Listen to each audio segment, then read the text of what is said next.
Hi friends, அனைவருக்கும் இனிய பொங்கல் நல்வாழ்த்துக்கள். சக்கரை பொங்கல் வந்து எப்படி செய்கிறதுன்னு பார்க்கலாம். வாங்க வீடியோக்குள்ளே போகலாம். பச்சரிசி, கடலைப்பருப்பு, பாசிப்பருப்பு வந்து நான் 1 ஹவருக்கு முன்னாடி ஊற வச்சுட்டேன்.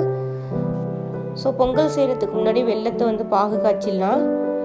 பொங்கல் செய்கிறதுக்கான பாத்திரம் வச்சிடலாம். தண்ணி வந்து 5 டம்ளர் போட்டிருக்கேன். தண்ணி நல்லா கொதித்த பிறகு பால் எடுத்து போட்டுடலாம். பால் வந்து 1 டம்ளர் போட்டிருக்கேன்.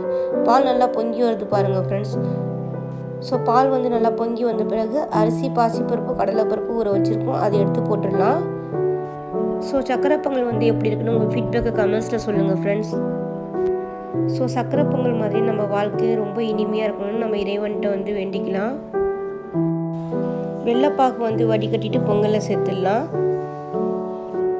விறகு அடுப்பில் வந்து கிராமங்களில் ரொம்ப அழகாக மண்பானையில் பொங்கல் வைப்பாங்க. பார்க்குறதுக்கு ரொம்ப அழகாக இருக்கும். விவசாய மக்களுக்கும் இனிய பொங்கல் நல்வாழ்த்துக்கள். சக்கரை பொங்கலில் வந்து நெய் கொஞ்சம் அதிகமாக இருந்தால் ரொம்ப டேஸ்ட்டாக இருக்கும். இந்த வீடியோ பிடிச்சிருந்தா மறக்காமல் சப்ஸ்கிரைப் பண்ணுங்கள். ஃப்ரெண்ட்ஸ் அண்ட் ஃபேமிலிக்கு ஷேர் பண்ணி விடுங்க. மறக்காமல் லைக் போடுங்க ஃப்ரெண்ட்ஸ். பொங்கல் ரெடி ஆகிடுச்சு. கடைசியில் தாளித்து போட்டுடலாம்.